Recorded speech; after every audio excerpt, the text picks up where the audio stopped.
Alright, so Aiden, what do you think is the best subreddit?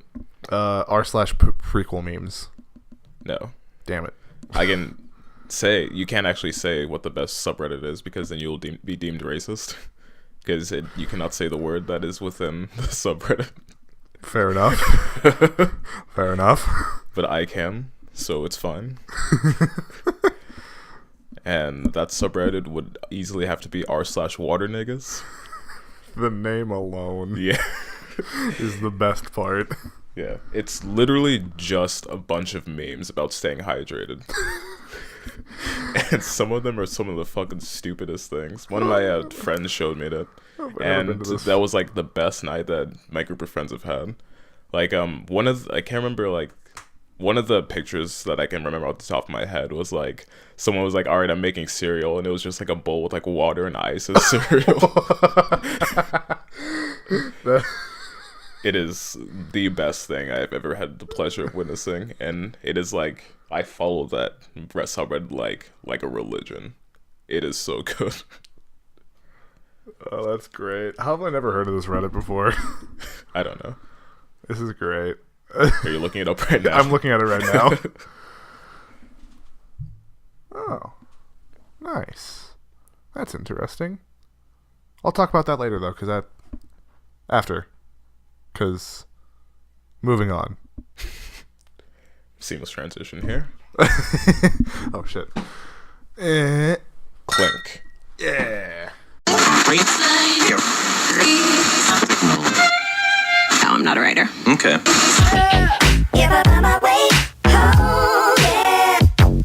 Alright, so welcome again to Temp Names Drinking Games. You think we'd have a real name by now, but no. I tried to think of one last night, but I was too busy like organizing the notes and such, so. But yeah, we're back again. This time we are actually like at a decent time, and not like 2 months, 2 years later. Because I believe, last podcast I said that I wanted to do this like at the very least like twice a month, and then not really having a set schedule because I know more than anything that we're not going to stick to it. We will not. Yeah. Plus, I think twice a month's a decent amount of time. For a podcast that we're not getting paid to do when we're doing out of our free time, twice a month is pretty good. Yeah. It's better than what we originally wanted to do with our original podcast, which was once a week. Yeah. That was hard already because there were 4 of us, and we all have very different schedules. And we also all had very different mics, too. Yes. I know, like, I don't remember if I had my Yeti back then. I know I didn't have my Snowball then. Yeah, because you got your Snowball pretty recently. Yeah. So I'm here with Freebiy, as always, and then I am Dranksoholic. And, should we tell the folks what we're drinking right now? Sure. What do you got? I got myself a, strawberry Fanta? I think it's strawberry anyways. I don't actually know, it's red. Does it not say on there? No. Does it just say, what does it say? It just says Fanta. Doesn't say what flavor. That's weird. That's no, it does. It says strawberry. There you go. I was gonna say there's words under where it says Fanta, I'm pretty sure. And then I have a Hubert's lemonade. It's like a blueberry lemonade. It's pretty alright. I wish we put these in the fridge before we started this. This is like warm and doesn't taste right, but it's good. Mm-hmm. One drink down. Mm-hmm. Jesus Christ. And they call you Dranksoholic. I should be the Dranksoholic here. You're my second in command. Right. Wonderful. Yeah, but you know what? I think that we should probably let the games begin then. Alright, I feel bad about this, because whenever we talk about games, I always talk about the same 3 games. And that's because they're just being constantly updated. Get new games. We'll talk about new games, though, because, new games have been announced since the last podcast. Yeah, we don't talk about that yet, though. Oh, I know. But we will. Yeah, okay, fair. Fuck it, let's start with Minecraft. 1.14 is about to be released soon, because pre-release 2 came out today, I think. Oh, did it? Or maybe not today, but I missed when it came out. Because I went to the Minecraft website to pull up the patch notes for pre-release 1, and there was a link for pre-release 2. Pre-release 2, all it literally said was just a bunch of bug fixes. So, bug fixes, let's see. They changed how and it's been a while since we talked about the last podcast. I'll talk about like some of the major points that we missed in between. They changed how cats spawn. They spawn in villages naturally, no longer upon like just one cat spawns on world spawn. Oh yeah, I noticed that because I was playing. Me and my friends had like a Minecraft realm on the Xbox, and we went to villages, and there would be a bunch of cats there. Yeah, that's so much more convenient than going to like find a jungle. It really is. You can't catch the ones in the jungles anymore. Really? You cannot tame them. You can only catch the cats in villages now. Isn't that basically like stealing pets then? Well, I mean, they're technically homeless cats. They just they're happen to be cats. around the village. Yeah, okay. I don't know. They didn't really explain it. I don't really care. They changed the villager trading UI. It's a lot better. Did villagers give like useful shit this time? Well, no, they didn't change the trading itself. They just changed like the menu for it. And it looks better. I haven't really messed around with it much yet. Yeah, I don't know. I'm not up to date on the snapshots like I should be, even though I started a single player Let's Play where I'm playing in the snapshots. Well, they'll talk about that. 114, the new textures are going to be added officially. Hey, I remember you talked about that last time. They're going to be officially in, blah, blah, blah, blah, blah. And this only really affects Xbox and Windows 10 users, but Xbox Bedrock Xbox? Minecraft Bedrock Edition is now on Xbox Game Pass. Ooh. So, if you already don't own the game and you have Windows 10 or Xbox and you have Game Pass, get yourself some Minecraft. I take that back. I don't know about the Windows 10 edition. I don't think Game Pass is on the Windows yet, but I think they said that it will be at some point. All you. There wasn't a lot of Minecraft to talk about this week or this time. That's really good. So I played a game called When the Darkness Comes. And I remember I talked to you about this a little bit, and I said like the beginning of it had like if you suffer from anxiety or depression. Oh yeah. Yeah, you're like I can't touch this game. No, I cannot touch that. Just from what you said. I mean, I've suffered from anxiety and depression, but then like I'm like, you know what? I'll still play it because I think it'll be kind of interesting, and it really was actually. It's kind of weird. It's sort of like one of those really meta games where it talks a lot about like the way gamers, well, not really talks about, but it kind of like touches on the way gamers sort of like approach games, like when you play like an RPG or whatever, and like you're searching every single corner just to see if you can find something interesting, like stuff like that. Yeah. But the game sort of like, it starts where you're going in and you have like a narrator who's like the person who made the game, and he's talking about like it's weird because like he just starts with like some streamers and lights, and it's just like, that's it, that's the game, why are you still here? And he's like, it's kind of really meta where like he's trying to talk about you. Like it starts with like you're in a room, and then like he's like, all right, you can leave, you can press these buttons if you want to quit out, you know what? And then he realized that you're still just staying around, and he's like, I guess I'll spawn like a door or something. And then it starts off like this kind of really weird like in a way conversation with you and like the person who made the game, but the game sort of slowly devolves from there because you kind of get the sense of like there's something off about this guy, like there's something wrong with him, but he doesn't like, not from like the way he talks, but like kind of like the assets that are in the game, because the game itself looks like it looks sort of like an unfinished game, or like it's using like default, like it has like white spaces with like default textures and like pretty selective use of like particles and all that. And the first time you kind of really start to realize that there's something wrong with this dude, aside from like how awkward he is like I know there was one section where like he's like, all right, I guess while you're here I'll show you some of the assets in the games, get your opinion on it. And when you go, he spawns like 2 buttons, and it's like both of them say yes. And he's like, all right, so what, do you like it or not? And then you're supposed to press one of the buttons, and when you press one of them, they both switch to saying no, and like everything turns red. He's like, oh, that's unfortunate. And basically what the game was doing is like it's kind of telling you that this is someone who like suffers from like anxiety, and the game sort of devolves from just like being in a game or like the unused assets of a guy who has anxiety to like bring you into like his experiences and kind of like understanding like what his anxiety does to him. Right. Like one example is that like you're supposed to like go to the store to buy something, and it says like to avoid people, and like as you're like approaching the people, as anytime you get close to someone, you hear like whispering and stuff like that, and it's really fucking like psychologically horror based. You know, this doesn't sound as bad as I thought it was going to be. Maybe I should play it. Yeah, I mean, it doesn't get upsetting until like later on, because like do I want to spoil this part? No, don't do it. Okay. 'Cause I might actually play it. Yeah. But like if you're someone who's like me, who's suffered from like anxiety and depression, then be cautious. If it's really serious, I recommend you don't play this game, because even though it's pretty endearing from the beginning, you can't then like as you kind of continue down the game, things kind of get more like worse and worse, because like there's a point where you go into like the narrator's memories, and then there's a point where like he kind of leaves you to kind of just go through his experiences. And I remember like playing this and being like, fuck, I know exactly what this guy has been through.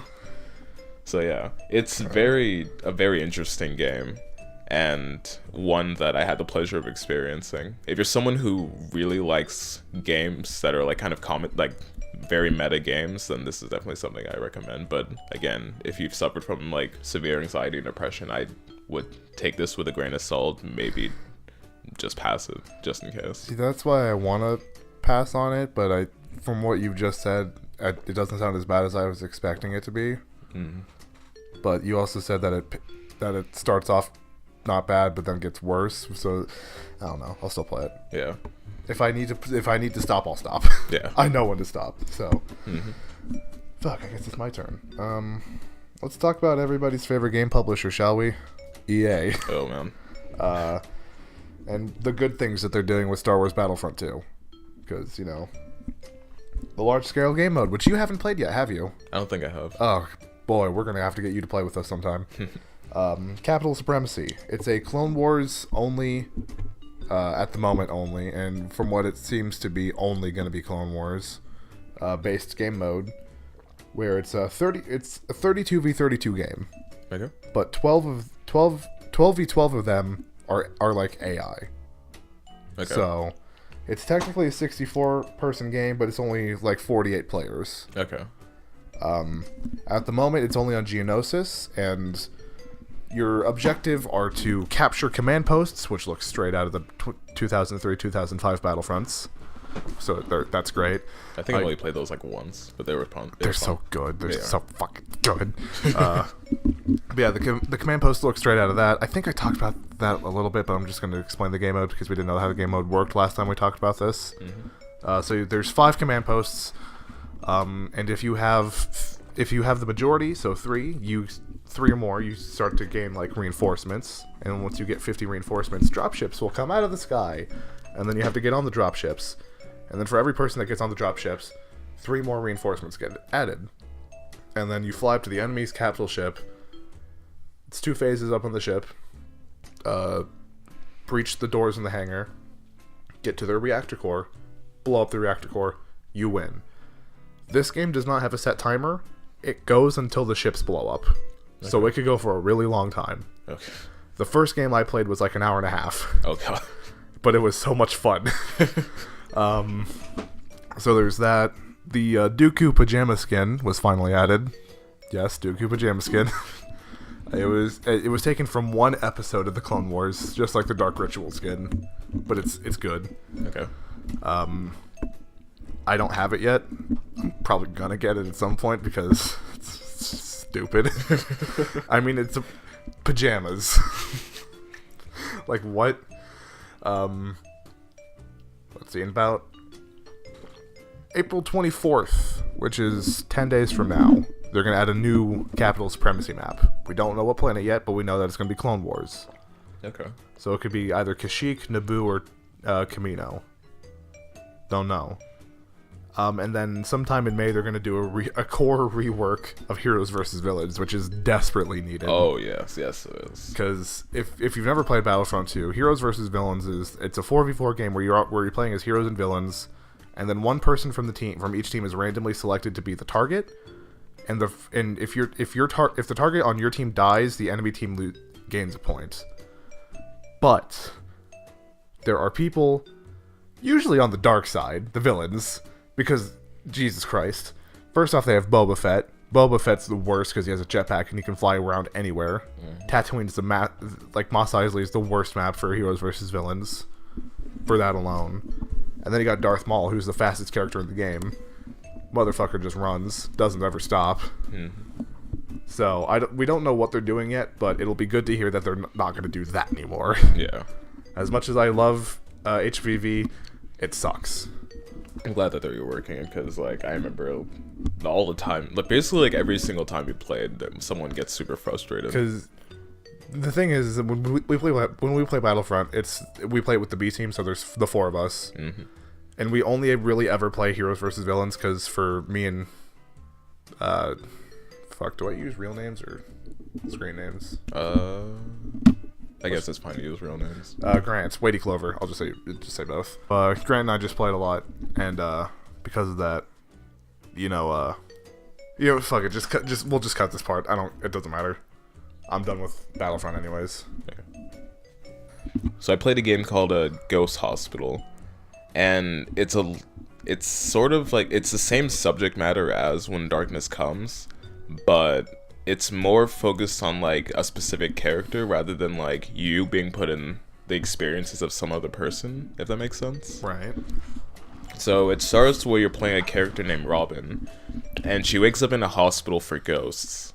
And that's run by ghosts. So she's dead? That's what you'd think. That's actually part of the game. So she wakes up in this hospital, and then there's a doctor who's a ghost. He's like, yeah, welcome to the ghost hospital. It's a hospital run by ghosts for ghosts. And then she's like, but I'm alive. I shouldn't be here. And the doctor's like, that can't be possible because you have to be a ghost to be here. But then he checks and does see that she's alive. So he's like, alright, I'll figure out what I can do then. I'll talk to the person that runs this joint and see if we can get something done about that. And the thing about Robin is that she's someone who suffers from anxiety. And there's like, so it's like a sort of not text-to-speech game, but like an RPG where, like, like there's like text on the bottom and like you see what the characters are talking. Right. There, like in that little box where like you see people talking, there's like red text that will show up that's basically like the embodiment of Robin's anxiety. And it will say like a bunch of like really terrible things about not just to Robin but to the player as well. You play some really weird horror games. This one I got recommended to by a YouTuber that I watch, and I was like, alright, sure, I'll play it. How can you do this to yourself? I can't bring myself to play horror games. I don't take care of myself. I'll just go ahead and say that now. Fair enough. Yeah. But it's a really interesting game because even though it is like about like something really dark, it is still like it has an interesting take on it, especially like mostly from a gameplay point of view. Like there's like in the game, like as you kind of like explore around the hospital, you go to like a section where there's like these corrupted ghosts that I can't remember exactly what's wrong with them. I think they were like ghosts that are suffering from like a really bad illness that couldn't be treated or something like that, and you have to fight them. But the thing about Robin is that like in combat, her anxiety still like kind of attacks her. I remember there was a point where like I tried to do something, but it said like Robin collapsed because of some like got scared and collapsed, and then you just kind of die from there. I'm like, fuck. Just straight die. You don't die, but like you can't do anything with her, and so you can die, but you don't straight die. Well, you can't. Well, if she's out of commission for like basically the entire round, right? Essentially, but like you do have like another person join your, like a few other people join your party, and then they kind of just goes from managing Robin's anxiety and trying to fight against the ghosts, which I thought was really cool.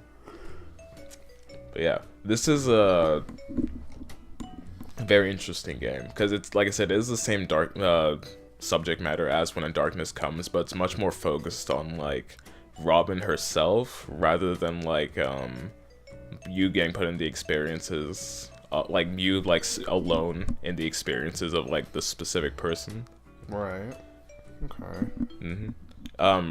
It's currently on Itch.io for like, I think it's free, but you have the option of like donating. Like, I don't know what that is. I can send like a link. I can put like a link there. It's like a website where like game creators can like upload their stuff. Oh, okay. I've just never heard of that one. Yeah, but it's other ones, but I believe it's free on Itch.io if I'm remembering right. If not, then I think like the price is like a couple bucks. It's super cheap. It's nothing too bad. Yeah, it's a really fun game. Yeah. And yeah, I think you should go check it out. All right. I will not, but you should, listeners. I don't do horror games, if you can't tell. Well, it's not like a horror game. Well, it's kind of a horror. It's more of a psychological horror than it is like. It's still horror. Yeah, I guess. I can't do that. Yeah. World of Warcraft 8.2 coming soon. They're adding 2 new zones. Nazjatar and Mechagon. Nazjatar being the home of the underwater sea people, no longer undersea. It's now an island. Mechagon is the island of the robot gnomes. Yes, robot gnomes. Where they're gnomes that replace parts of their bodies with like robot parts. Mm. So those are being added. Nazjatar is going to have some really cool systems from what I've heard. We're gonna have like the bodyguard system comes back, but they're adding like a level up system for your followers. So like if you take them out on missions with you, they can level up with you. Okay. And they can level up to 30 levels, I think they said. I don't really remember. There was a stream for it like excuse me.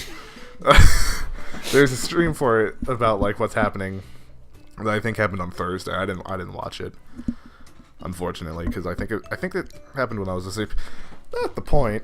There's gonna be a bunch of different, more than one bodyguard. I think there's gonna be like 5 per faction. I think so, 10 total. Blah blah blah blah. Raid. Blah blah blah. Mechagon's gonna have a mega dungeon. I don't know what a mega dungeon is, but it sounds mega.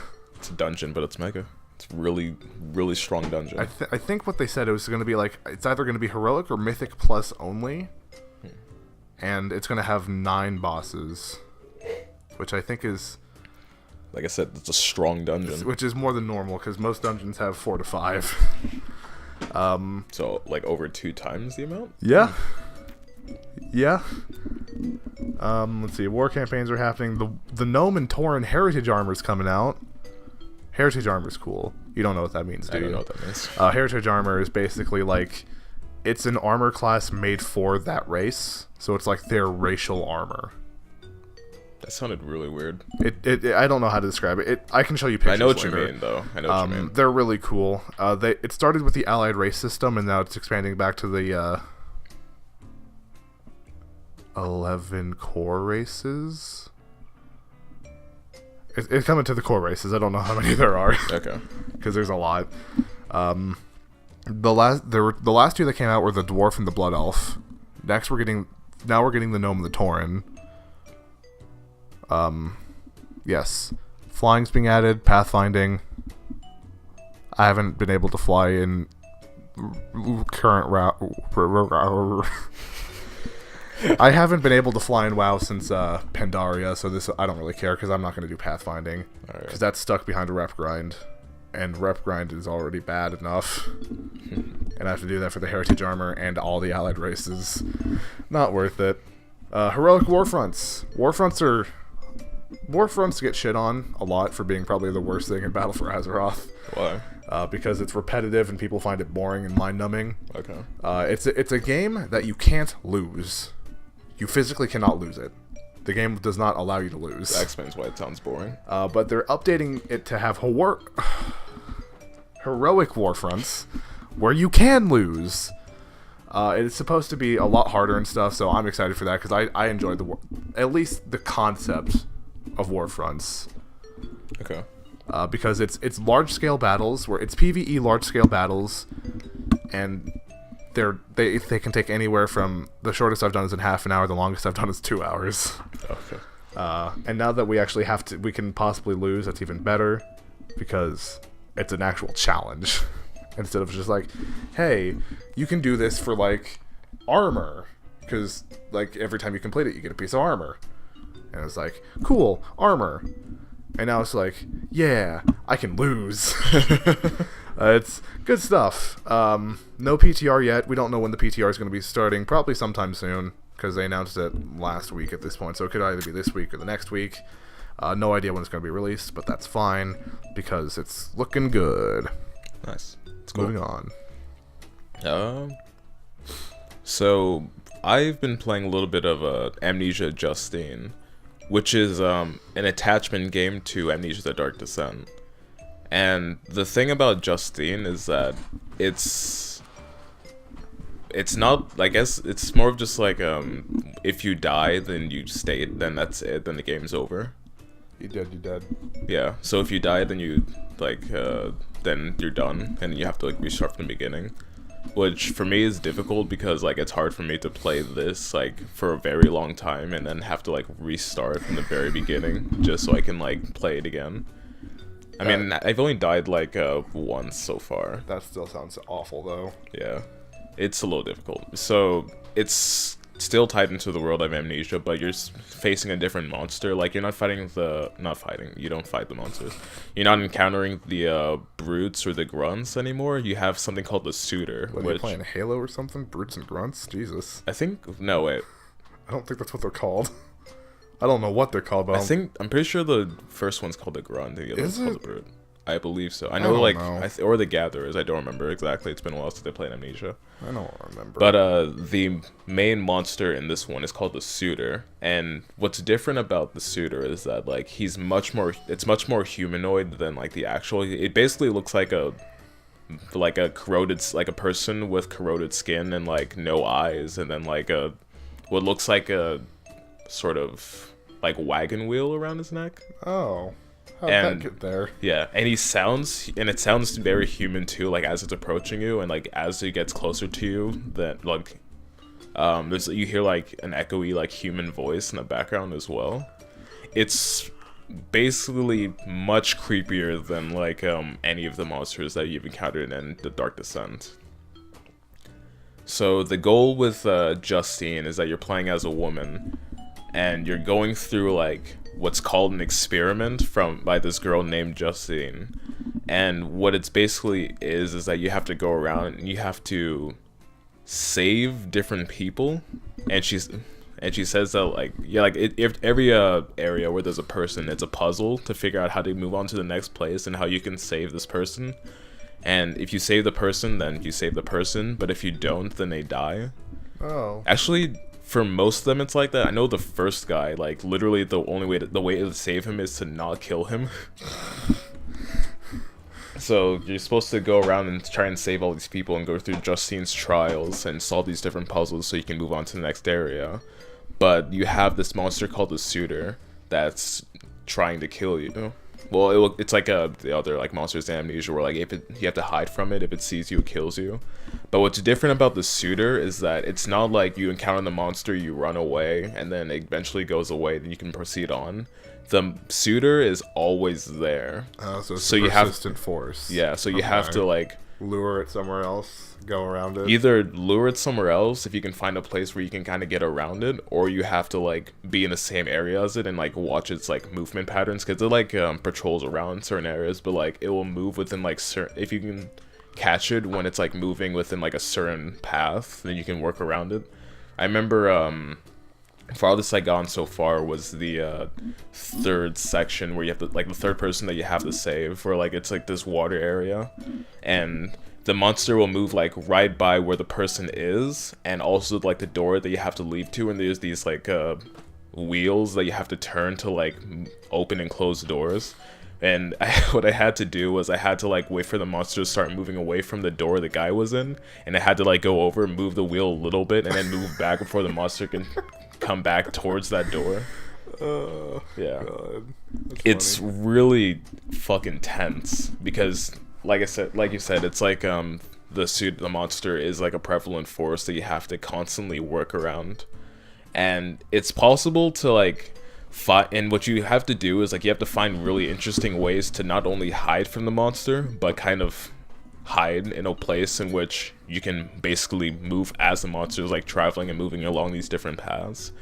And if you get caught, then basically what you have to do is find a way to stop the monster and get yourself off the monster's tracks, and then so it can move on to a different like path of movement. But you also do still have like the idea, well, like the objective of trying to save all these different people. So it's basically like Amnesia: The Dark Descent, but the monster behaves differently, and it's much more difficult. And I'm having a lot of fun with it, despite the fact that it's probably one of the most fucking terrifying things I've had to encounter in like any Amnesia game.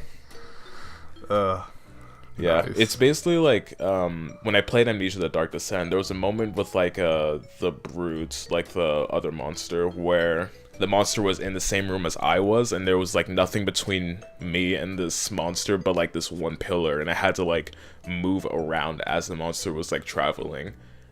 Justine is basically that experience the entire time. It's fucking gnarly. So if you have Amnesia: The Dark Descent, then if you run the game with like the launcher, then it'll be on like the bottom right corner. So if you have Amnesia: The Dark Descent and you really like that game, Justine is something that I truly like highly recommend. It is challenging, it's terrifying, and it is great. Right. I still need to finish The Dark Descent. Yes, you do. Fun fact, this will never happen, but we started playing The Dark Descent together for a Let's Play series. That's not going to happen. We just think that the videos weren't good enough. Yeah. The game is too slow. It's very slow and story driven. Yeah. So which is fine for my channel, but I don't know. We're not satisfied with it. I still have all the footage. I should probably delete it at some point since we're not going to use it. Yeah, true. Because it's taking up space on my hard drive. Are we done with games yet? Do you have anything else? No. Well, not really. Alright, so let's say we move on to the night show. Night show. Yeah. Fingers down my spine. Girl, you look mighty fine. Won't you rub your fingers down my spine? Girl, you look mighty fine. I know last time we said we were going to wait till Genlock was over to talk about Genlock. Do we just want to talk about the entirety of Genlock? Yeah, let's talk about that. All right, Genlock. Genlock. I'm wearing a Genlock shirt right now. Nice. Vanguard. It's a good shirt. It said it's on the shoulder. Or so, right there. Genlock. It's Genlock. People come ask you, he's like, oh, where'd you get that shirt from? It's like, Genlock. show him your sleeve. So yeah, I'm wearing a Genlock shirt. It's the Vanguard. Genlock. We talked about it last time. It's the latest animated show by Rooster Teeth Productions. It's a mech show, and it's fucking great.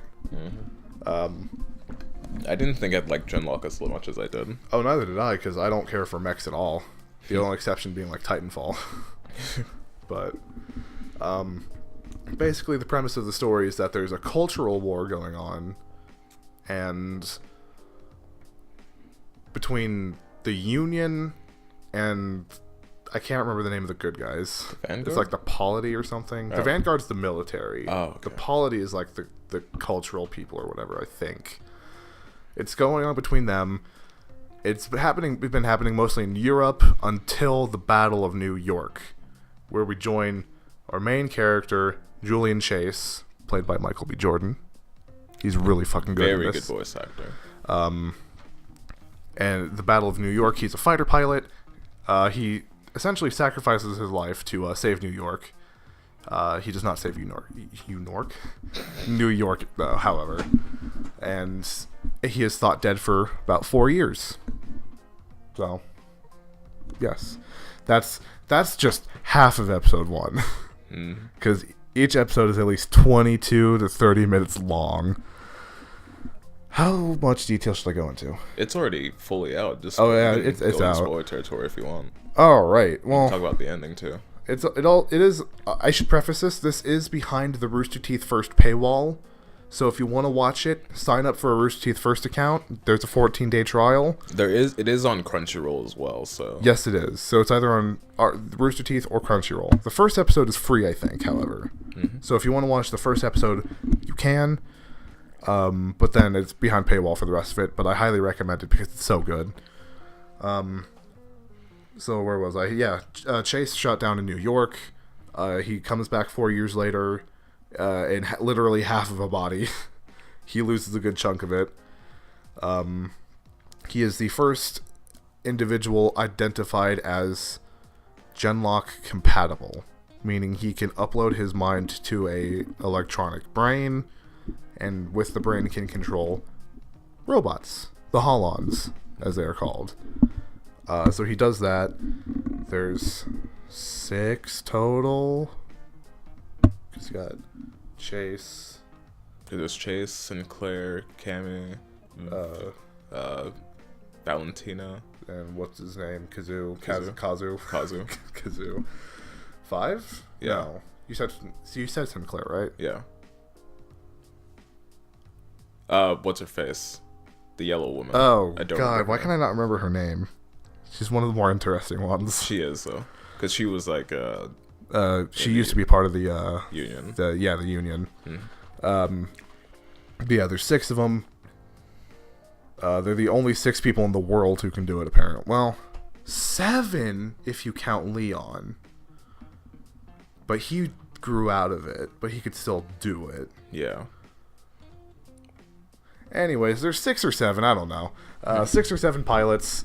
The first season is mainly them just learning how to be giant mechs, which is kind of necessary, because if they just got into these bodies and knew how they worked, that'd kind of be like, what the fuck? That was my biggest problem with Halo 4, but we're not talking about Halo 4. So yeah, that's most of it. They go on a few missions. There's this evil robot, which they eventually identify as the original mind of Julian Chase. The mind in his body is not the original mind, it's a backup that they uploaded into his body, blah blah blah. They fight the robot, they kill the original Chase, and now the Chase that's still alive is a copy. It's because the original Chase was like he was captured by the Union and like tortured and stuff. Yes. In the process of fighting the Nemesis, as they called the real Chase, Chase himself is no longer able to go back into his body because he was their uptime. Uptime is a concept where like you can't spend too much time in your Holon or it'll remap your neural network and you can't go back into your body. He succeeded his uptime amount, so he's never able to go back to his body. He's just a Holon now. Yes. So that happens. They defeat the robot. 7th guy comes out of nowhere. The guy who was at one point Genlock compatible no longer was, or so they say. Comes out of nowhere with a Holon. Literally is just kind of there to get the shit beat out of him. Let's be real. He didn't do anything. He just came to buy time. But he lost an arm and shot like once. He's now in a coma, which is sad because Leon was one of my favorite non-Genlock people.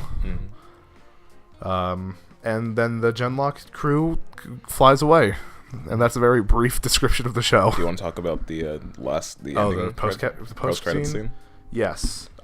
We should probably explain who Sinclair is then, because the original Sinclair, as we knew him, which I totally watched over this part. I don't know how or why I did that. In episode 2, Sinclair, one of the Genlock pilots, wasn't the actual Sinclair. He was a spy sent by the Union to steal the Holon. He didn't. He got into the machine and it literally killed him. Because he wasn't Genlock compatible. Exactly. It literally fried his brain. And I like how the doctor was just like, yeah, let him in. Yeah. He's like, let him go in. Give it to him. He can have it. He can have it. Because fake Sinclair had captured the doctor, and they were in the elevator going down, I think. I don't know. It's an elevator, you can't really tell. To where the lab was, and in the elevator he figured out that that Sinclair's either been brainwashed or that's not Sinclair. So he took the chance that wasn't Sinclair and let him do it, and it killed him. In the post-credit scene, however, there's a squad of Union people. One of them runs off into a back alleyway, which we can only assume is like New York or something, and it's Sinclair, so he's still alive. So, and the fact that they showed him in the post-credits means he's going to come at some point which is good because from a Rooster Teeth standpoint, Sinclair is the only member of the Genlock team that is from Rooster Teeth, voiced by Mr. Blaine Gibson. I don't know how the fuck he got that voice. Not saying that Blaine's bad or anything, but the rest of the cast is A-list actors. Yeah. I wonder, because that's sort of implying that there's going to be a second season. I wonder how they're going to approach it since Nemesis, what's his name? They called it the Nemesis. Nemesis? Yeah, since Nemesis isn't there. However, what they did do is that the Nemesis said that there were more of them. So we don't know if the Union copied the Nemesis and made a bunch of them. Which, if they did, that kind of defeats the purpose of the Nemesis being the big bad guy because there's a bunch of them. Yeah. So I'm kind of anxious if a second season were to happen. I think they said it will. Yeah, I'm anxious about it, but I'm willing to watch it. It'll happen at some point. But yes, it was good. It was really good. I enjoyed it a lot. Yeah, I would say it's most Rooster Teeth. All Rooster Teeth animated shows are good. Not all of them are for me. This one is probably the best they've ever made. Oh yeah, easily. I think followed by, in my opinion, anyways, RVB then Ruby. So then I don't really care for the 2D animated stuff. Yes, Camp was never my thing. Neither was Nomad of Nowhere. RTAA, I don't really count that. That's like a 2-minute little like animation thing. That's like barely animated. You've seen the RTAs, right? I don't think I have actually. I wouldn't really consider that like an well, it is an animation. I don't count it though. Okay. Because it's dumb and stupid. animated show, the animated episodes though, those are fucking good. Those are funny. Nice. Moving on. All right. So, The Promised Neverland's finished recently. It is easily like one of my favorite anime to come out this year so far. So I talked about this earlier, and I mentioned like how it starts off like it sets a tone very well, and it has like a reveal at the beginning that's so great.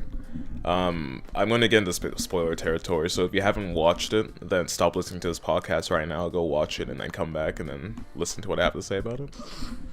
So I guess I'll go ahead and start by saying what the reveal was. So it's all these children that are at this orphanage, and they all just kind of stay there, and they're being taken care of by someone they call Mama, whose name is Elizabeth. And when one of the girls, Connie, is getting adopted, quote unquote, the two of the main characters, Emma and Norman, they've realized that Connie forgot her stuffed animal, so they go to like the gate where Connie was taken so that they can get the stuffed animal back. But when they go there, what they do is they find Connie's dead body, and they see the Elizabeth, the mom, talking to monsters. And then from there, Emma and Norman find out that like the orphanage is in like a place where the kids are being raised so that they can be adopted by by adults. They're living on a farm where the children are being raised to be eaten by these monsters. Disturbing. It's really fucking disturbing. So the show, from the point where it's revealed that they live on a farm, it kind of goes on as to the children trying to find a way to escape while trying to bring all the other children of the farm with them at the same time.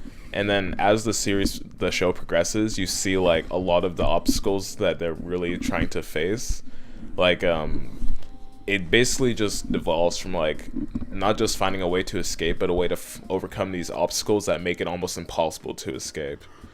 All with the pressure of the fact that at any point in time, one of the kids can be sent to be food for like the demons that are there. So it's the tension in the show is really good, and then it's one of those shows that's like a very strong adaptation in the sense like it's using the medium of animation to really emphasize different points of like the storytelling rather than just having like, oh, these are characters, now you can see them move. Like it's really focusing on like shot composition. It uses like 3D environments and has like the camera moving within these environments to emphasize like the tension in areas, stuff like that. Right. And it's easily one of the best animes that I've ever seen so far.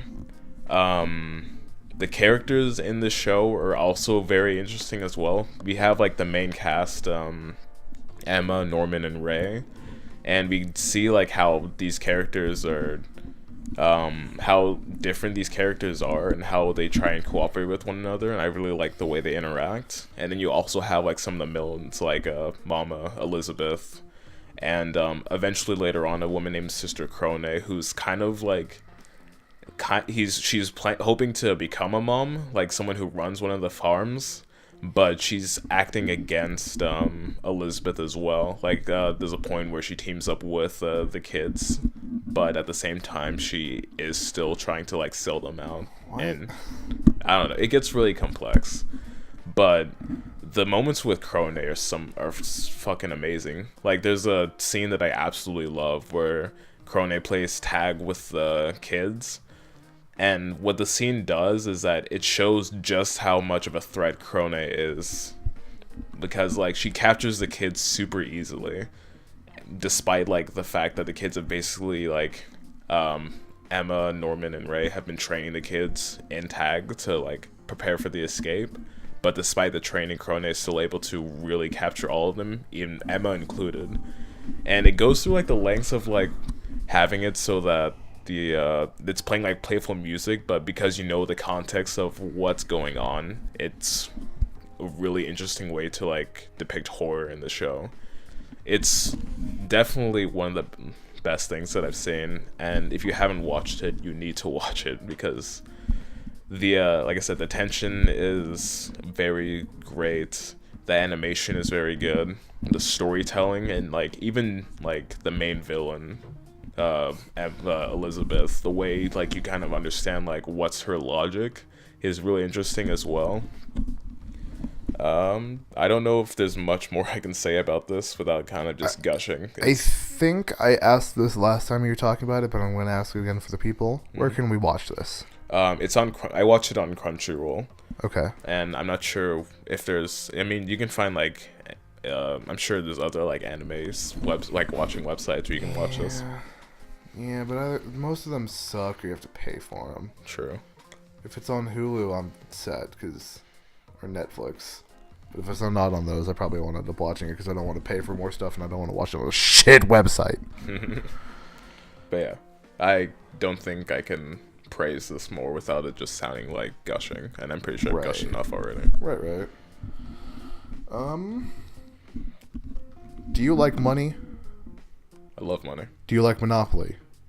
I love having my friendship ruined, yeah. Now, what if you played Monopoly with real money? Enter Hardcore Tabletop World Series. So it's just gambling? Essentially. Hardcore Tabletop is literally just Monopoly with real money. It's a show by Achievement Hunter where they just play Monopoly with real money. This is season 2. They've already done this before. World Series consists of different people, actually. Outside of Achievement Hunter, you got Jeff Ramsey, the banker. You got Bruce Green from Funhouse, Chilled Chaos. Alfredo from Achievement Hunter, he was the guy who won last season. When you said Alfredo, I thought you meant Alfredo from Sugar Pine 7. Nope. Like, wait, what? Different Alfredo. Okay. You got Dante Bosco. Do you know who that is? No. The voice of Zuko from Avatar. Really? Yes. They got Kryken, Greg from Kinda Funny, and that's it. That's the 6 of them. They're playing Monopoly for real fucking money. And again, it's one of those shows on Rooster Teeth that's behind the first paywall, but it's entertaining as fuck. Was it Jeff's idea to have this show? Yes, it was. Okay. You've also got Jack, the referee, and Michael, the sheriff or whatever. I love that Michael's the sheriff. Last season, Lindsay was the sheriff, Officer Sweets. It was funny. So no, they each play like a different character, essentially. Alfredo's got like big puffy jackets. Chilled Chaos.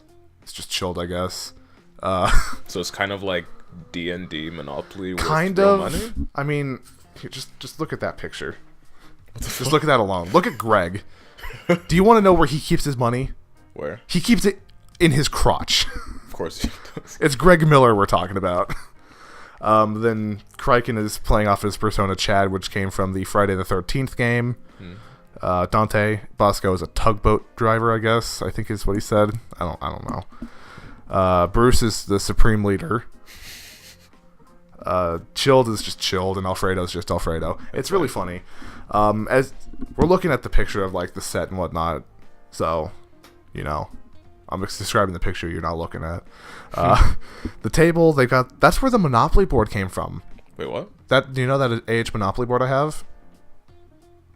That's the Monopoly board. Oh. So it's an officially licensed Monopoly board that they have, that they made for the people. That's really cool. They actually made the show because of the Monopoly board. No. Because the Monopoly board came first, then the show. Okay. But if you look at the table, you'll see like those iron bars. When they go to jail, that's where they put you. They put you under the table. So it's interesting, and it's really funny. Hardcore tabletop. Nice. World Series. All right, cool. Give Rooster Teeth your money. Okay. All right. So I'm gonna have to gush about this. So going back to JoJo's Bizarre Adventure: Golden Wind.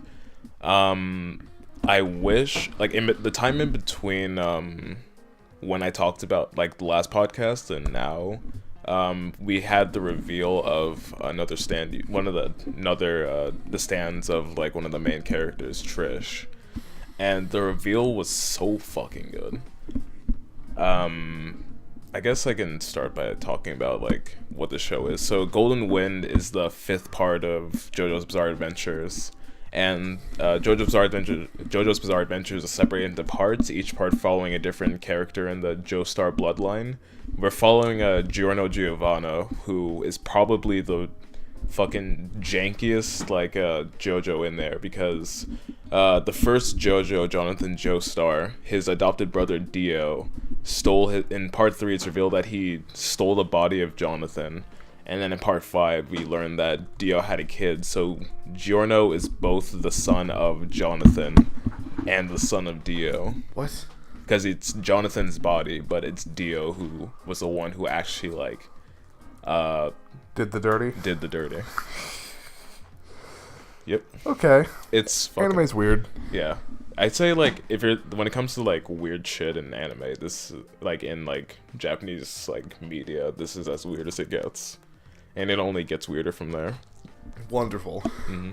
But I talked about it before. This is part 5 was always, it took so long for the anime to actually come out because part 5 has had like a kind of a rough transition to the West, because when when the manga initially got translated, the translation was really fucked up, so like a lot of things didn't make sense, and a lot of the translations were really bad, which kind of ruined part 5's reputation. So David Productions, the people who make the anime, took their time with it because they wanted to make sure that Golden Wind as an anime could have a good reception in the West, and like basically they just wanted to make it so that it didn't have as much trouble as the manga did.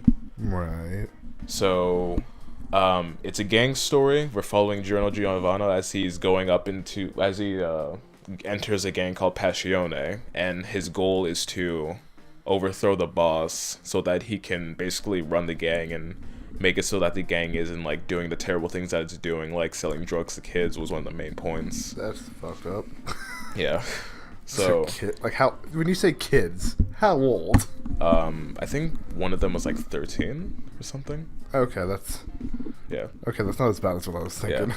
So Giorno Still not good. Yeah, so Giorno joins the team of Bruno Bucciolati with 4 other members. There's Abacchio, who fucking hates Giorno, Mista, Narancia, Fugo. Yeah, so 4 other members. And it goes along as these characters are going through all these different missions that they're given, and then inevitably they have to, Giorno and Bruno, their goal is to try and find out the boss's identity, because the boss is like someone who's super secretive and doesn't talk to anyone except for a very selective group of people to run the organization. So they try to find his identity, and they find out that the boss has a daughter, and the boss gives them the task of trying to protect the daughter. Her name's Trish, so then bring her to the boss. But when they eventually bring the Trish to the boss, it's revealed that the only reason why the boss wants Trish is so that he can kill her, so he can make sure that his identity stays hidden. And this prompts Bruno to betray the boss and basically become a traitor. So everyone and then inevitably his team, excluding Fugo, all become traitors. And the goal is to find the boss's identity so that they can eliminate him. And recently, we had the fight with Notorious B.I.G. And I don't know if I mentioned this before, but the abilities that the characters have a song reference, music references. So we have Notorious B.I.G. And in this arc is when we get Trish's stand, Spice Girl, revealed. And the reveal is fucking amazing. I cannot talk about... First of all, this fight itself was amazing. But the translation from this to anime was very smooth, and the way they use the soundtrack in this as well is also very great, and the way they sort of emphasize some of the emotions that happen in here is also really great. Just can't wait for this. I kind of wish this anime doesn't end because it's so well adapted, and David Productions has done an absolutely amazing job in translating a lot of what made the manga great into animation. And what I love about David Productions' work with Golden Wind is that a lot of the stuff that they're doing, they're also willing to add anime exclusive scenes just so that they can enhance the storytelling. One example was Fugo's backstory. In the manga, they just kind of gloss over it, and they mention he was a really smart person, and then he got into college when he was 13, and then an outburst caused him to get kicked out, and that's how eventually he went to the gang. In the anime, they actually give him a fully fleshed out story, backstory, and I love when they just how much attention they're going into storytelling with this. Nice. So, right now we're also getting one of the most violent fight in the show, which is King Crimson versus Metallica, which it gets fucking intense. And what I like is that people were scared that when this part would get an anime, that this fight would get censored a lot. But what they're doing is that they're much more willing to show making it worse. More graphic. Essentially, literally, with this fight, there was in this fight, there's a scene where one of the characters who's in the fight, Doppio, he has nails coming out of his mouth and piercing through his cheek. But what they did was they made it bloodier. Ew. Yeah, it's a really intense and very graphic fight, but it seems that as it's being animated, they're willing to sort of show the gore.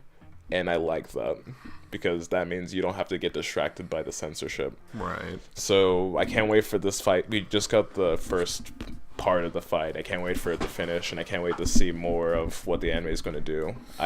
This is easily one of the strongest adaptations of JoJo's Bizarre Adventure, and I can't wait for more to come out, because I really think David Productions has done something amazing here. Nice. What do you got? Let's see. So Ruby has its own manga. It's great. I have all 4. There's technically 5. One, I think, is just a retelling of Volume 1. But then there's 4, one for each of the main characters that are their own supplemental, own story type of deal. There's... you can probably guess the titles. Red Like Roses, Mirror Mirror, From Shadows and I Burn. You can guess who's who. Mm-hmm. I'm still on Red Like Roses because I just haven't had time to read it. Okay. The art, I actually really like the art style of the manga more than the show. Yeah, because it's following Monty's original art style with it. I think it's a combination of both. But the mangas themselves take place during Monty's era. Okay. Because they're still at Beacon. It takes place during, I think, between volumes 1 and 2. Okay. Specifically. They're really good. They're not as they're bigger than I thought they would be, but then again, which is fine. From what I hear, not all of them, they're all good, but not. Some of them don't add as much to the story as the other ones. Okay. From what I hear, probably the worst of them all, story-wise, is From Shadows, then Mirror Mirror, then Iber, and then Red Like Roses. That makes me sad because I think From Shadows, like even like the black trailer was probably my favorite. The Black trailer was the best one. Oh yeah. Because it had one of the best characters that they just wasted. Fucking Adam. I'm very conflicted about Adam. He could have been so much. He could have been so much. Moving on. I'm barely into Red Like Roses, so I don't really have much to talk about. They just exist, and I'll, talk about it more next time when I finish them. I just wanted to bring them up so you know that I'm reading them, so I have the motivation to finish them so I can talk about them here. Because now that I talk about them, and I said I will talk about them, I kind of have to finish it. So this is kind of forcing myself to finish it. Okay. So I'm reading a comic called Sweet Home, and it's really interesting. So it follows a character named Hyun, who's a 18-year-old whose family recently died in a car crash. Well, like from the beginning, his family dies in a car crash. So he starts off as like this super. Actually, I'd say he's still kind of from like where I am. He's still kind of like a really unlikable character. And even like when his family died, he just gets even more unlikable from there. So when his family dies, he moves into an apartment complex. And around the time he moves into this apartment complex, there's I think it's worldwide phenomenon where people are starting to turn into monsters, but no one knows why it's happening. Of course they don't. Yeah. So the world is kind of going to shit as like a bunch of people turning into monsters that can't be killed. And they can't be killed? Yeah. What the Alright. I'm not saying it's easy for the characters. Continue. So Hyun wakes up and the world's gone to shit. And he's basically everyone else in the apartment, and like most of the other people everyone in the apartment complex is trapped inside because there's like monsters outside of the place, and they've had to lock themselves in so that none of the monsters from the outdoors can come in. But the thing is that some of the residents in the apartment complex have turned into monsters, and the goal is to basically survive and not get killed by these like unkillable monsters, or also to try to see if they can find a way to kill the monsters permanently. What's interesting about Sweet Home is that each monster is very distinct, so every monster that they encounter is going to be different from the next one, and each of them have their own properties that make them just that much more difficult to kill. Like there's one that's basically just like a giant like brute with like massive muscles. There's one that has like the top of his head is gone, but he can hear very well. What the fuck? And like he can like his arms will like turn into spikes that basically branch out to even more spikes, stuff like that. If he hears you, he'll go after you. It's really tense because you know that these monsters can't be killed and there's no way to really stop them, but at the same time the characters have to both avoid the monsters, find a way to stun the monsters long enough so that they can escape if they do encounter them, and there's also the fact that they have to sort of work with one another and protect each other. And it's kind of a spoiler, but I'll say it anyways. Where we learn that later on, I think like I'm on chapter 44 right now. I believe it's like between the beginning and chapter 44, somewhere in between. It's revealed that Hyun is also slowly turning into a monster, but his transformation is being delayed by his it sounds cheesy as hell, but like his will to stay human, even though like he's a really shitty person, and the monster, like the thing that's sort of transforming him into a monster doesn't have any like really good reason not to, given. Right. So basically what I'm trying to say is like the stakes are sort of getting even more high and high, and I believe right now where I am, we're at a point where the survivors are getting to like some of the more difficult monsters to encounter, and also trying to deal with the fact that some of the residents that they've met and that they're trying to also protect are also turning into monsters. So it's a really interesting read with like the way it's sort of organized. It's a webcomic, and the way it's sort of organized is like a lot of the scenes is like a lot of the same areas but like slight changes to it, so it kind of, you feel the tension as you're trying to read it because you're seeing a lot of the same things and you're watching as things are slowly progressing. It basically just makes it so that you can see how grueling it is for these characters to deal with these situations. So I'll put the link for the webcomic in the description. It's a really interesting, yeah, in the doobly-doo. It's a really interesting read. If you love survival horror, then this is definitely something you should read. Survival horror, bitch! I play Minecraft on hardcore. That's not horror. Yes, it is. I mean, if you're in a cave. I mean, have you ever seen a drop creeper? Oh no. Instant kill. All right. Moving on then.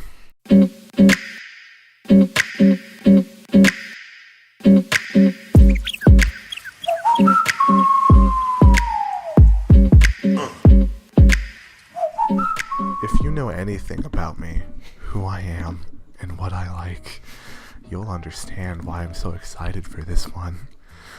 It's the Halo Master Chief Collection coming to PC. I don't like the way you're talking. Oh my god, I love Halo so much. It's probably my favorite, my second. I'm gonna cheat in my list of top 5 games and put the entire Halo series in number 2. It's the first person shooter I really ever played. Yes, and I love it. I still play it constantly. But it's coming to PC, and they're adding Halo Reach to it. Hell yes. So Halo Reach will come to the Xbox, I think they said this month or next month. Ooh. Multiplayer is going to be free, but the campaign and firefight is going to be paid DLC. Okay. Which is fine. Halo Reach specifically is going to have full armor customization. It's not like preset armor things, so we can recreate our armor from the good old days. Hell yes. Do they still make it so that you have to like earn credits? They haven't said that yet. I hope they do. They said that they're going to do something like that, but they're going to rework it a bit. I think. I don't remember. They announced this like on like an Inside Xbox in between the last episode and now. So, and when we uploaded the last one was like 2 weeks after we recorded it. So it's been a while. Yeah.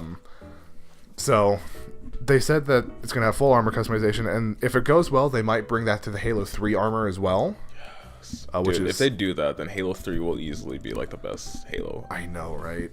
Like, I mean, it already is the best Halo. They just make it better. So yeah, that's going to happen. Halo Reach Xbox soon. PC release. It's going to be on Steam, not the Windows Store. Yes. It's already on Steam. It's the most wishlisted game on Steam. I can't imagine why. They're going to roll that one out differently, however. They're not going to release all the games at once. They're going to release them individually in chronological order, starting with Halo Reach. Okay. And they're going to be doing PC test flights either now or soon. So just to test how it works and like make sure it's not broken. I have opted in for it. If they're doing it now, I'm not in it, so I don't know. Okay. And even if I was in it, I'm not allowed to talk about it. Yeah. So, you know, it's gonna be great. It's gonna be in like one big game, but you have to buy them all individually since they're not coming out at once. So I think they're gonna be like, they're coming out at some point. It's gonna be great. I'll say this now: my channel is gonna turn into a Halo channel when it comes out for the PC. Because fair enough. Honestly. Oh my god! First off, I'm gonna do Let's Plays of all the campaigns, and then I'm gonna be doing multiplayer. Either with other people, I hope with other people, or by myself, because I don't care. I just want to play fucking Halo. Fair enough. And that's really all we know at the moment. So, moving on. Alright. So, Vincent Pello confirms that Star Wars Jedi Fallen Order will have no microtransactions or multiplayer. It's going to be a single-player, story-driven game. Praise the Force. It's weird to see something like this coming from, like, an EA-published game. In 2019. Yes. But I'm really happy about this, because I think, like, single-player campaign games are the ones that really stick with me more. Just because, like, exactly. like when you play multiplayer games, I don't talk much about like CS:GO or Warframe, but like when you like single player games like, you know, Amnesia, When the Darkness Comes, just like as far as like recent things I played recently, those stick a lot. So I'm really excited for this game. They haven't showed any gameplay yet, But that's fine. So far they haven't, but from the trailer it looks very interesting. Oh god, I didn't actually get to watch the panel for that at Star Wars Celebration, which is happening right now at the time of the recording, by the way. Yeah. Timestamping the video. Yeah. It's happening right now. I didn't get the chance. I didn't really watch the panel live. I didn't want to. I wasn't interested in watching it live. Grant, our friend Wadey Clover, he did. He didn't really talk much about it. He just said that he was watching it. Yeah. I would give the trailer a solid 9 out of 10. Oh yeah. For a game called Jedi Fallen Outcast, there's not enough lightsaber in there for me. There was like one scene with There it. was one scene But out then of a again, 2-minute trailer. the whole point of it is that like he's someone who's trying to hide the fact that he's Yeah. a Jedi, so I think that's appropriate. But I like the fact that it's confirmed to have no microtransactions or multiplayer. I wonder if this is like this game is a response to like the backlash that Battlefront 2 has gotten. Because we know the controversy that's I'm not sure if it's so much to do with the controversy of Battlefront 2, more so the fact that people are demanding good single-player Star Wars games. Yeah. I mean, when I think of like a good EA single-player game, I think of like Dead Space 1. I think of Sims. Sims. Love The Sims 4. True. Then you know Sims is good, actually. That's not to detract from Fallen Order, but The Sims is the only EA game that I will happily buy every DLC for. Because Yeah, but I mean, like when we're talking about story-driven games, but story-driven. yeah, Story-driven. Dead Space is definitely like I don't think I've ever really played a story-driven EA game before because they don't exist. play Dead Space. It's Oh, good. I'll pass. Thank you. But no, it's you're not obsessed with horror like I am. I'm clearly not. The trailer showed some interesting stuff. We saw what I think they were called them like purgation troopers, like the stormtroopers in the black armor with like the electro stabs. Oh, yeah. I think they're called purgation troopers. I can't wait to fight them. when I And play then the game. in the trailer, they also had the second sister, one of the first Inquisitors. Do you know what an Inquisitor I is? don't know what the You didn't watch Rebels. I Rebels. still haven't watched Rebels. It's so good. Rebels. In Rebels, they Keep going. In Rebels, they introduced a new type of like Imperial interrogator in ways. They're called the Inquisitors. They're just dark Jedi that survived Order 66 and turned to the dark side.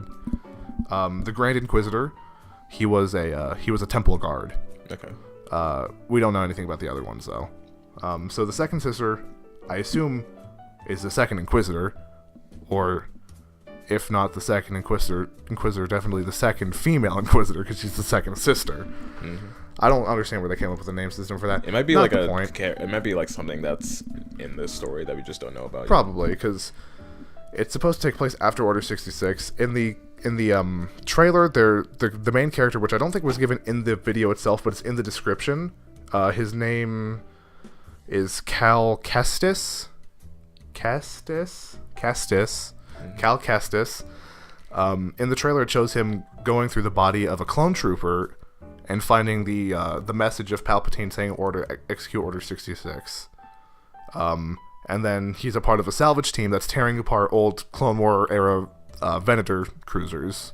So it's in that transitional phase where they're still using like Republic stuff, but they're the Empire. Yeah. Which is good to see because that was, I think most, if not all of that stuff is now Legends stuff.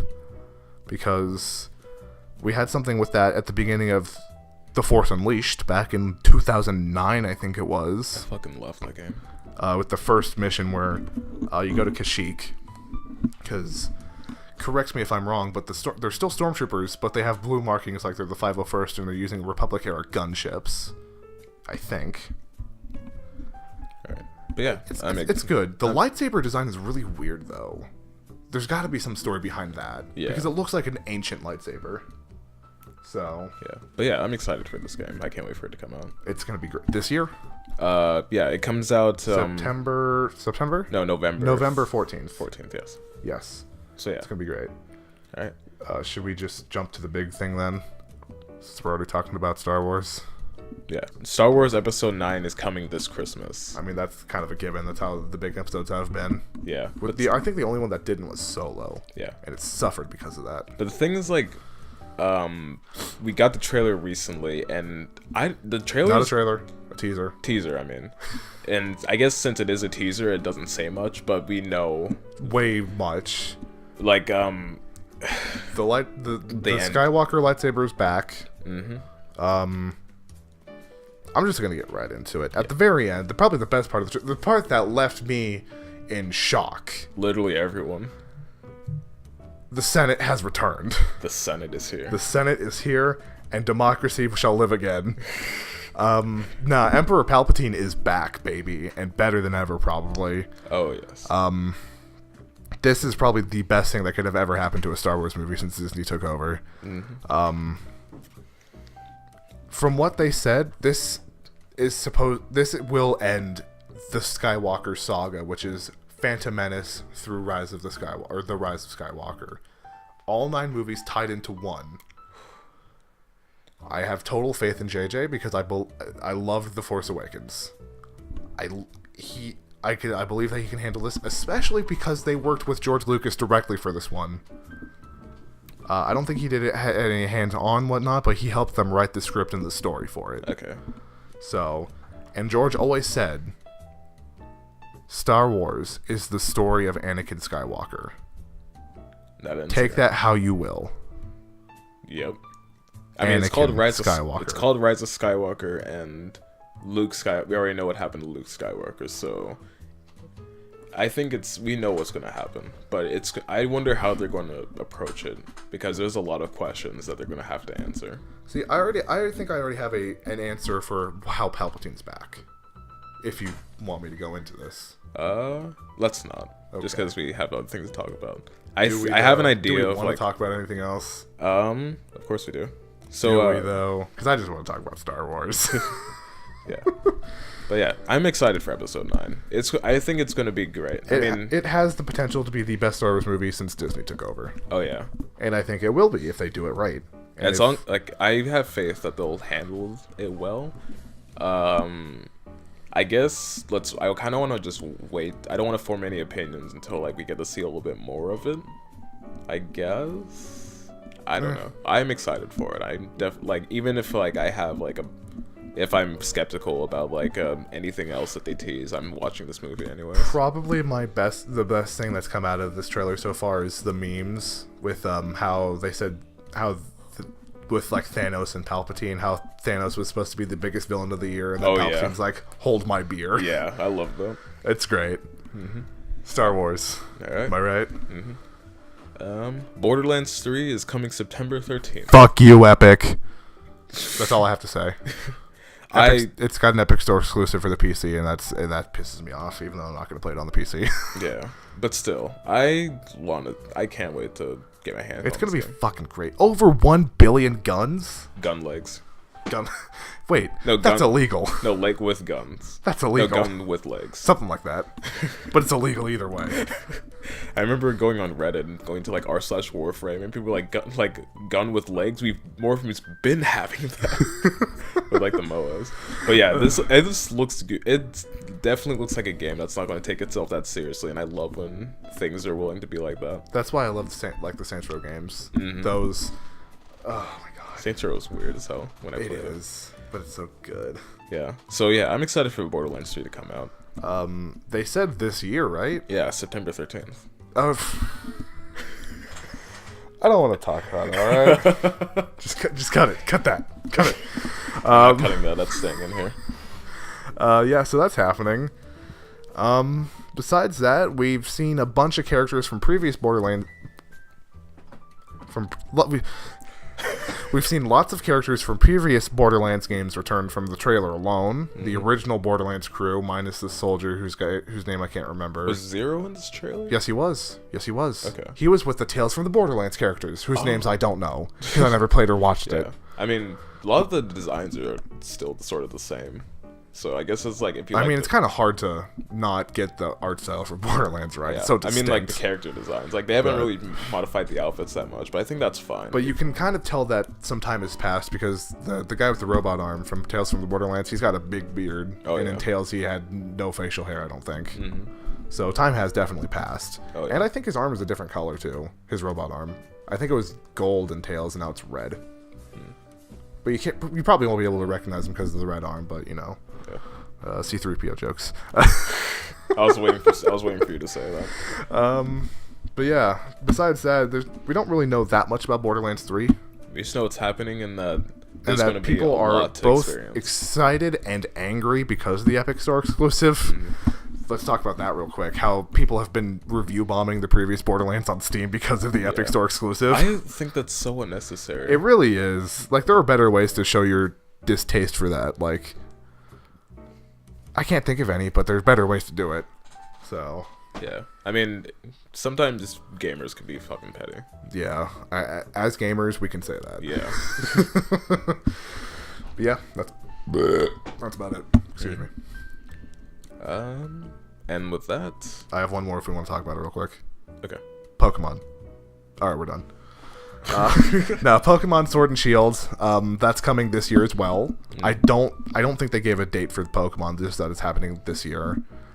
Pokemon Sword and Shield, I don't know where they came up with that. Yeah, I don't know how the name happened. They've run out of colors and gems. That's about it. Yeah, I mean, they had Sun and Moon, and I thought that was fine. X and Z? X and Y. Or X and Y?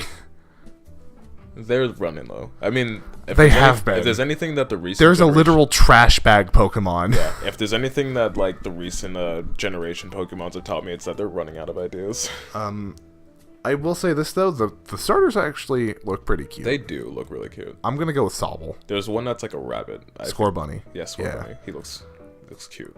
He's fighting fire. With fire? No. Fuck you. He's a firefighting type. Okay. So, the only other firefighting starter was Blaziken. Or Torchic. I think. I don't remember. Well, I know Blaziken's firefighting. I don't know if Torchic was firefighting. Scorbunny starts as firefighting, I think. I'm going with Sobble, though, the water type, because it's a sad little tadpole. Water types are always a good way to start. Which is weird for me because I never select waters. I always go fire or grass. Yeah. But I don't really like that monkey-looking thing. Sobble. It's cute. Sword and Shield is the region itself, the Galar region, I think is what it's called. Galar, Galar. Okay. It's supposed to be based off of Europe, or not Europe, the UK, which has presented itself with a bunch of memes itself, with the female trader having a really strong Scottish accent and just swearing every other word. It's really funny. If you haven't seen those, look it up. But yeah, that's all we know. We don't know who the villains are. We don't know the legendaries. We don't know anything because it's only been a Pokemon Direct, which was the day after we recorded the last episode, so we couldn't talk about it because we didn't know anything yet. Yeah. So I've been wanting to talk about this for a while, but we don't have much to talk about. So I'm curious to see how they'll approach like some of the Pokemon designs. Hopefully they won't be as garbage as the last I one. hope not. They have a lot. We were expecting a lot because this is the first Switch game, technically, because the Let's Go games looked so good that they have a lot to live up to with Sword and Shield. Yeah. So. Yeah, I know you're going to have a lot of fun when you play it. I might actually do a Let's Play on it. Ooh. Because, I got a capture card and a Switch, so I might do a Let's Play on it when it comes out. Cool. I don't know yet. It'll happen. Yeah. I think that's it. Now let's say we go into our content updates. Let's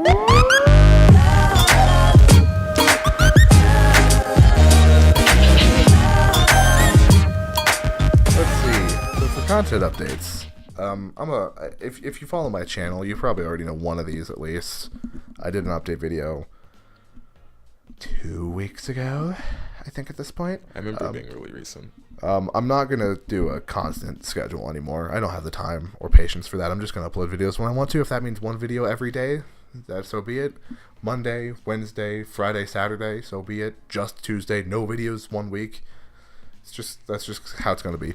I don't have time. I don't have patience. It's whatever. On the other hand, however, and this isn't really content updates. This is more something that I kind of want to do.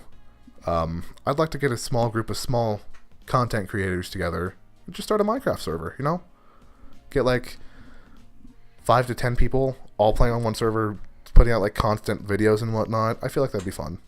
I think it would be. I'd invite you to do it, but you don't make videos. Soon. Not gaming videos. True. And you probably wouldn't play Minecraft even if you did. I mean, I like Minecraft. I mean, if you did, you probably only play with me though. So. Yeah, true. Anyways, that's it. If you're a small Minecraft YouTuber, hit me up.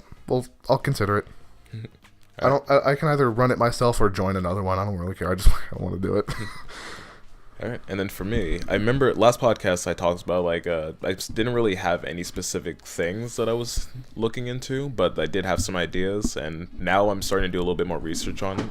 So I said that my channel, when it inevitably starts up, will be like an art channel, and then right now I'm looking at sort of like stands I can use. I was considering like buying a camera, but cameras are expensive, and I also do have a phone that can record 4K 60 FPS. Yes. Why don't you just use your mic arm and tape your phone to it? My what? Your mic arm. Just tape your phone to the mic arm. True, but then I have to move everything, and I don't want to do that.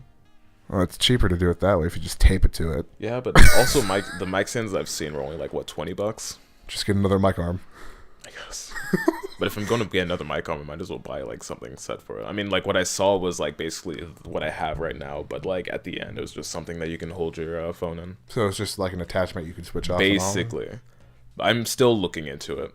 I'm kind of exploring around, seeing what works, and trying to look at some other YouTuber setups to get some inspiration from them. Right.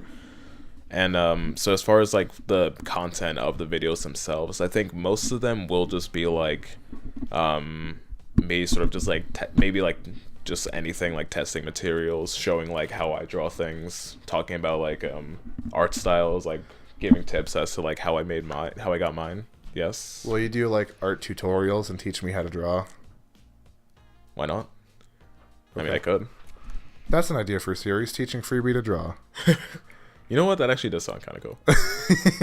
Alright, so yeah. I can only draw stick people and not very well. Yeah. So yeah, those will be the majority of the videos I'll do. I don't know, video essays is still kind of up in the air. I'm not sure exactly how I'll approach them. I still think like they'll be like how I said before, where it's going to be like me sort of just talking about something that I like or something that I dislike, not really having a specific point, just kind of getting my thoughts on something out there. And then back to like art videos, I can do like tips and tricks, how I got my style, playing with experimenting with materials, and also recently I am studying graphic design. So then I didn't know that. Yeah, it's because it was a recent change. I went from computer science to software engineering, realized I hated both of them, and then went to that's cool. Graphics. Where's my fucking channel art? Soon.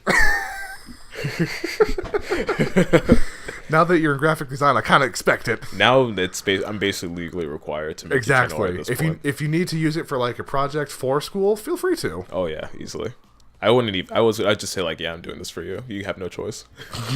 So yeah. So then like videos based on like maybe some of the things I'm studying can also be interesting. Speed art is going to be a thing. Fuck yeah. Yeah. I love speed art. As far as other content, I'm thinking maybe drawing comics as well. I mean, nothing like long-running series comics, at least not yet. Mostly just like maybe something like what Randoist does, or maybe like Sarah Scribbles, where it's just like these little short comics that are meant to be like what? Short comics about the Biy-Team, please. That would be, yeah, that'd be very funny. I mean, I don't have any specific things to approach. Ooh, here's another one. What about short comics based off of D&D?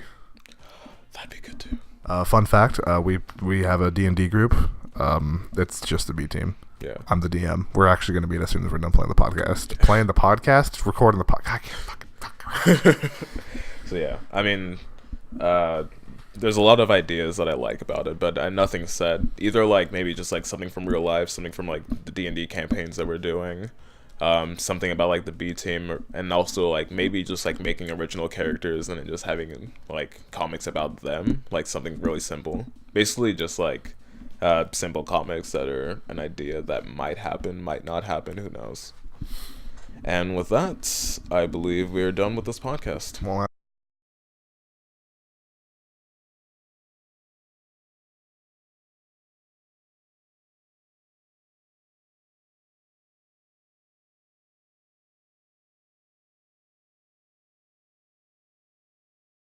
that's good to hear. If you're interested in either of us, you can find myself, Freebiy, at youtube.com/freebiegames, twitter.com/freebiy, and twitch.tv/freebiy. If you're interested in finding Mr. Dranksoholic, youtube.com/Dranksoholic. I don't think it's actually like, I think it's just like some random generated thing. You can, my channel somewhere. All of our it'll be in the description. yeah, so everything will be in the description. You can find them on Twitter, Pinterest, Instagram as well. I don't have any of those. You have Twitter. And Well, I have Twitch. Twitter. I have Twitch. I don't use Twitch. My internet's not good enough But for Twitch. all of our socials will be down below. And we're going to try something new this time around. We're going to have a link dump where we have like links to things we talked about this episode.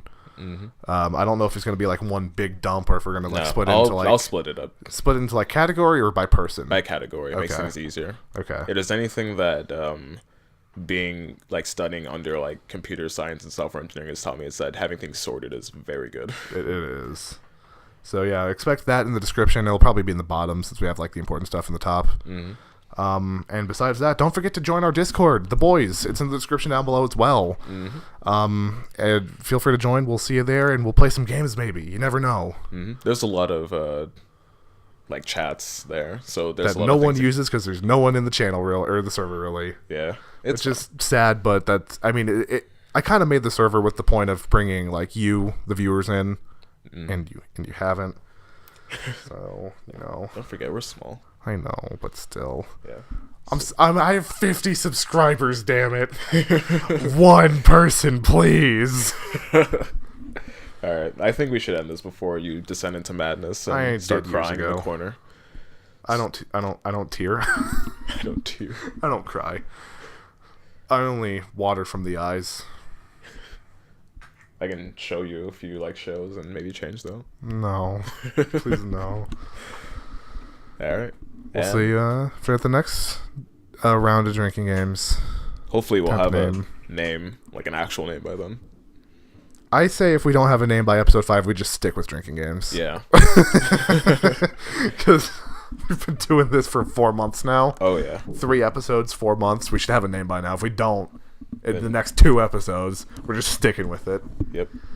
All right. Well, I'm Drinks. I am Freebiy. We'll see you next time. Yep. We'll see you in the next round. Bye-bye. Goodbye.